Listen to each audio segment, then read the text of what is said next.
Who started it? Don't go there. We may never find out. What happened, though, is a spine-chilling tale played out in pitch darkness on jagged precipices at 14,000 feet above the Galwan River Valley, between the foot soldiers of two nuclear-armed regional superpowers, India and China. When an Indian commanding officer plunged to his death, reportedly pushed off a cliff, it triggered mayhem. And what happened next could, frankly, have triggered World War III mid-pandemic. Chinese troops apparently wielding clubs wrapped in barbed wire and bludgeoning Indian soldiers to death using metal rods studded with nails. By the time it was over, 20 Indians were dead, scores wounded and 10 taken captive, although they were released 4 days later. China conceded it too had suffered casualties, the number, however, unknown. It was the deadliest clash in decades. Indian forces immediately headed eastwards and upwards through Kashmir towards Ladakh to defend the undefined frontier. That the skirmish was fought without firearms heightened the savagery of the hand-to-hand combat. An agreement intended to prevent matters getting out of control bans guns in a strip 2 kilometres either side of what's known as the line of actual control. The problem is there's actually no demarcated line along much of the 3,500 kilometre frontier between India and China.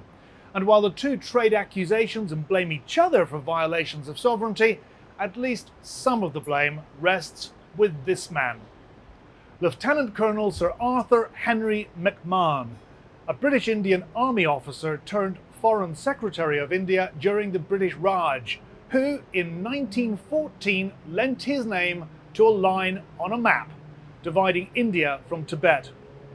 It's now 70 years since China invaded and annexed Tibet, and in Beijing, McMahon's name is mud. In short, they don't recognize lines colonial cartographers drew on maps. In 1962, India and China went to war up here for a month, same spot. India suffered a humiliating defeat. Territorial disputes have festered and tensions have simmered ever since. This is not your bloody area. This is not your area. Which is why face-offs are common high on the Himalayan plateau. This little spat dates from a few years back. There's not much love lost between the People's Liberation Army and the Indian armed forces in such encounters. China blamed India for provoking the deadly Galwan River clash, while India accused China of a premeditated, planned action. Chinese state television, meanwhile, engaged in bellicose cheerleading, airing pictures of high-altitude People's Liberation Army exercises in Tibet.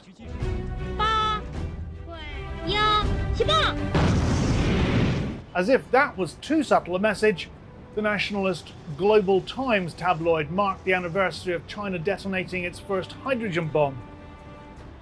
It all plays into what Xi Jinping watchers cast as his new brand of wolf warrior diplomacy. Heard of the wolf warrior blockbusters?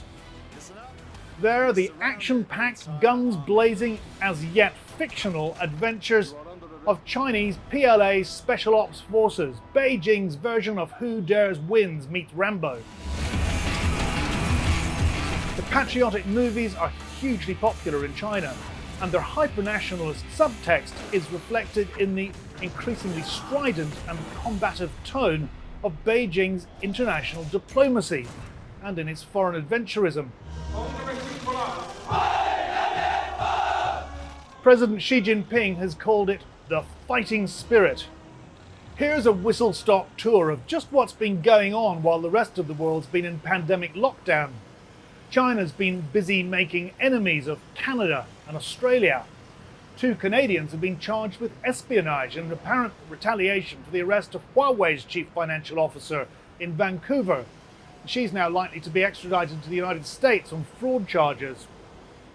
Australia's Prime Minister has blamed a sophisticated, state-based cyber actor, from multiple malicious cyber attacks on all levels of government there. We, though, are very confident that this is the actions of a state-based actor. He declined to name the alleged perpetrator, but China's prime suspect. Beijing described these claims as nonsense. In one of the world's most strategic waterways, the South China Sea, all of which is claimed by Beijing, China's been aggressively posturing, engaging in intimidatory tactics with vessels from the Philippines, Malaysia and Vietnam. A Chinese patrol boat even sank a Vietnamese trawler. In Hong Kong, a new national security law threatens the one country, two systems agreement with Britain. Meanwhile, Chinese Sukhoi fighters have repeatedly violated Taiwanese airspace, raising the temperature there. China is now the world's largest military spender after the US, and it's investing heavily in modern military capabilities. Its apparent incursions into Indian territory along the line of actual control are designed to remind India's Prime Minister Narendra Modi of the pain it could inflict. It comes as India prepares to allow Australia to join a military alliance with the US and Japan, which Beijing views as a China containment group. For Beijing, the COVID-19 pandemic has provided a useful distraction as it flexes its newfound wolf warrior muscles. NATO's Secretary General recently branded it bullying and coercion. The precipitous valleys between India's Ladakh and Tibet may seem remote, but as the source region of nearly half of India's water supply, it's of huge strategic importance. And in light of what else has been happening while no one's been looking, the high altitude fistfight up there might prove to have been a true watershed moment.